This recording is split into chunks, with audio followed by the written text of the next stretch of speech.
Hey everybody, what's up and welcome back to today's video guys. And today guys, I will be showing you how to create an invoice in Zoho.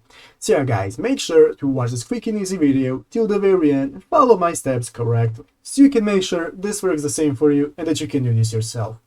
But yeah guys, let's get straight into it. The first thing you want to do guys is go ahead to the official zoho.com website right here and log into your account. After logging into your account guys, you'll be greeted by this main page right here where you can see all the apps that you can use in Zoho. So as you can see, we have the CRM app, the mail app, the projects and so on. So for today's video guys, we will be using the Books app right here. So I'm going to go ahead and open up the Books app by clicking on it. This will now open up this new tab in the page that will open up the Books application, and this is the main page that we will be greeted by.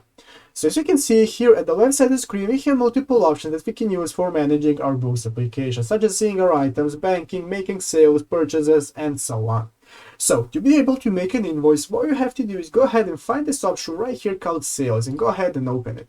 After clicking on Sales guys, now this will open up this new drop-down menu with multiple options, and here is an option called Invoices. So we want to go ahead and click on Invoices. Click on Invoices guys, and now this will bring you to this page where you can either create a new invoice or a new recurring invoice. We're going to go ahead and create just a new invoice. After clicking on new invoice guys, now you can go ahead and fill out your form. You can select the customer name, you can select invoice number, everything. You can select the discount, the price, and so on. After you have finished everything guys, then you can go ahead and click on either save a draft or save and send or just save and print and so on, whatever you need, and then you will successfully make an invoice that you can send or print. So guys, that's how you do it basically. I hope this video was helpful. If it was, make sure to leave a like and subscribe to the channel. So guys, thank you for watching, take care and bye.